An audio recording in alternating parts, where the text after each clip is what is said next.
What's up everybody, once again my name is Matt and welcome back to Let's Play Super Mario Galaxy. In the last episode we collected a bunch of stars in Gusty Garden Galaxy as well as one of the mystery box galaxies inside the bedroom dome. In this episode we're outside because, check it out, we have mail!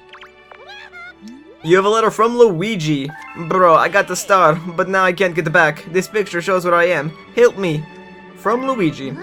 Where is that? I believe that is actually a honey hive, and that's inside the terrace dome.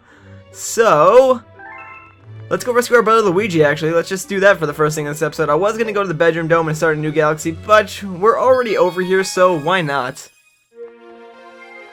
Now, let's see if I'm right. I think that's Honey Hive Galaxy, and it looks like I am correct, because there is a hidden star there. So let's go find our brother.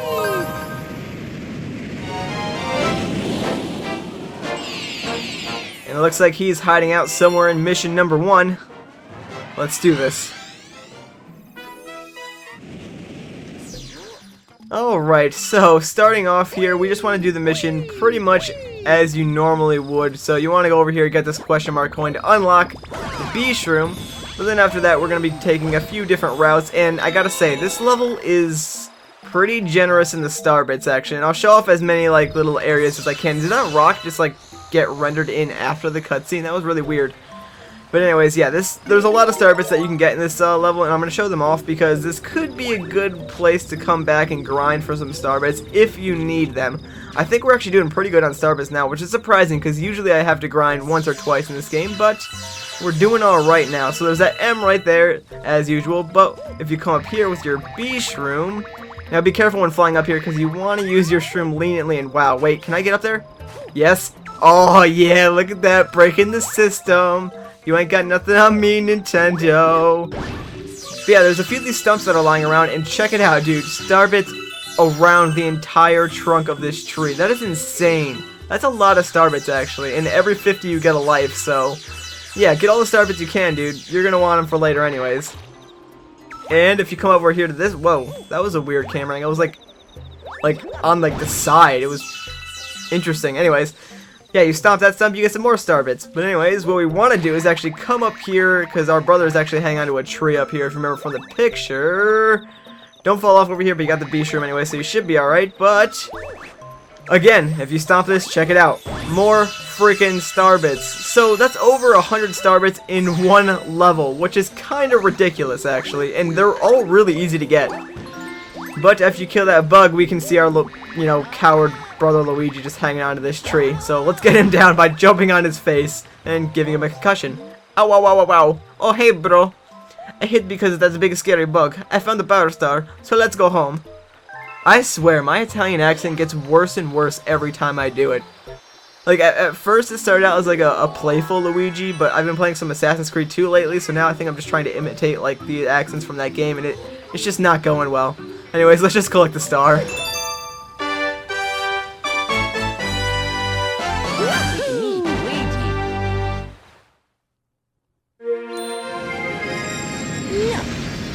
Now, there's actually something interesting that I want to talk about real quick, and it's because of a YouTube comment that I received. Now, remember when I first rescued Luigi in the Power Star that Luigi had from that Haunted Mansion, galaxy?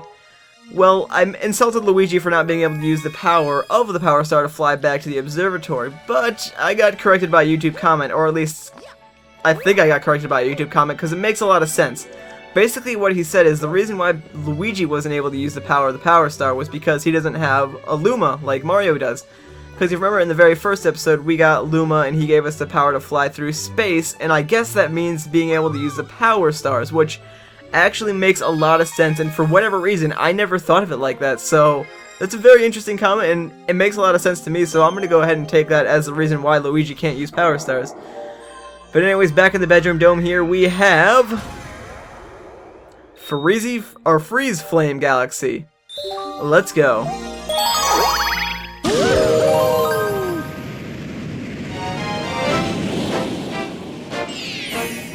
The frozen peak of Baron Brrrr.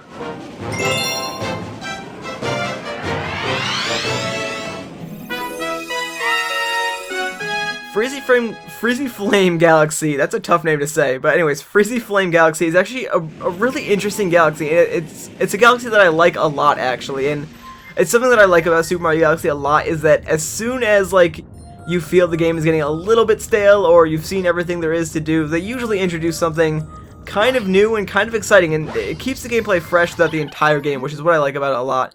Hey, old man, are you practicing to skate too? Well, why don't you play a game? Can you catch me? Who are you calling old man? I mean, I know I have a fantastic mustache, but that doesn't mean I'm an old person. Get over here, you penguin. Now, my best strategy for this is just follow him as best as you can. It is kind of hard when he switches from, you know, the bottom to the top. But if you spin, you go slightly faster and get over here. Yeah, I got you already. Screw you, dude. Catching things in these games is not my suit, but hey, I got you. Not bad, old man. With skating skills like that, you might have a chance. A small chance, maybe, but a chance. Are you judging me, penguin? And who you call an old man? How do you know how old I am? Could that possibly be the same penguin that you rescue in Super Mario 64 and return to his mother? In whatever painting that was? I don't even remember the name of that. Oh, that's really bad. I should play Super Mario 64 again. I'm ashamed of myself for not knowing the name of that off the top of my head. Oh well, but that would be kind of interesting if that was the same penguin that you rescued in that game. I don't know, I just kind of like to think that, like, sort of all games somehow tie together, especially when they're in the same franchise like this. Like, it would be interesting if, like, there was sort of like a, oh, where am I doing? Am I going the wrong way? I am totally going the wrong way, aren't I? I need to pay attention more. But yeah, it would be kind of interesting if they threw something like that into the game. I really wanted to get this coin because that gives us a ice flower. I don't know how I missed that on the way over there. That was kind of weird. And oh, you don't want to get in this water, by the way. It is frozen water, and if you stay in there too long, you will lose a bit of health. So yeah, you can walk on top of it with the ice flower, luckily, but you don't want to go swimming in this water for too long. Now, I'm going to come back here because there's actually a nice little secret back here, and because we actually have a boss battle in this first mission, I want this life shroom. Give it to me, thank you very much. We want to go ahead and come up here and get this ice shroom. Now, I didn't get to go all the way down the slide, but I got the life shroom. That's all that I really wanted anyways. So now we'll actually go and do the level the correct way by coming over here. And these are new enemies. I don't think we've seen these guys before, but basically if you spin into them, it'll like extinguish their ice flame. And then you want to make sure that you kick them before they fall back in the water, because once they fall in the water, they can like reignite their ice flame, and well, that's not good for you. So they come back to life pretty much. Now, there is one annoying thing about this level. This galaxy is fun, yes, but there are a lot of annoying things about this level. For instance, that a lot of it requires, like, timing with your power-ups. So if you screw up a jump, chances are you're going to have to wait until, like, you get, or until your power-up runs out so you can refill your power-up meter again. So it's a little bit annoying in that regard, but other than that, there's not too much I dislike about this galaxy. The boss fight is kind of annoying, but we'll get into that once we actually get up there. And we're actually almost there. We kind of have like one major platforming segment to go through, and then we're done. But again, it requires timing, so you're going to want to make sure you time it up, especially with those moving platforms that are coming into play right now. You want to make sure that you can get on these like the first time, because you don't want to waste your power-up. Because once we go through this little star right here, you'll notice, bam, yeah, you want to be careful with these jumps too. And you need to have the ice flower to make those jumps, otherwise, well, you're just going to have a bad time. Anyways, we can see Mr. Baron Brrrr himself up there on top of that peak, and guess what? Oh, we need to come over here and get a new power-up, actually, but we're going to take him down. And this boss fight can be kind of annoying. It's a 3-hit boss fight, but it's mainly slowed down due to the fact that, again, you need to use your power-ups, so it can have some... Wow, why did I jump on there? Anyways, it can have some, you know, annoying facts just because you have to wait sometimes for the power-up, because I don't even think you can actually touch this guy without the ice flower, but... There's one hit on him. It doesn't really play like a normal Mario boss fight does, you would think. Like, it doesn't even almost feel like a boss fight, because every time you hit him, like, besides that little tiny cinematic, you really don't have any indication that you hit him. So some of the times I actually don't even notice that I actually hit him, you know, more than once. So it's a little bit confusing, but we'll get through it nonetheless. It's pretty simple. He just stomps down, you jump over his little shockwave, you spin to put out his fire, and then you just spin into him, get him a hit. And that should be his second hit, so one more hit and he's done. And yeah, obviously on the third hit, oh, come on, get out of here. He spawns those little smaller guys, which don't really get in the way too much. But surprisingly, I did actually get hit by them. And yeah, there's some coins on the other side of the fence should you need them, but I don't think we're going to need them for this boss fight. It's really not too hard, it's just more tedious and time consuming than anything.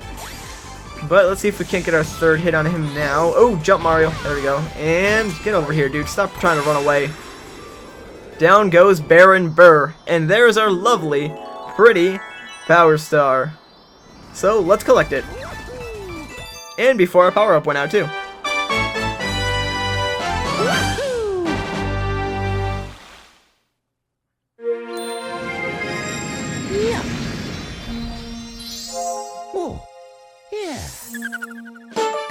And there we go, Star number 52 is down. So we started FreezeFlame, or FreezeFlame Galaxy, and rescued our brother Luigi. Now I do want to make note of something real quick. I am going on vacation on Friday, and I am not exactly sure when we're coming back. So updates are going to be kind of slow after Friday. I'm going to try and record as much as I can. But that's going to do it for this episode. So once again guys, my name is Matt. Thank you so much for watching, and I'll see you guys in the next episode.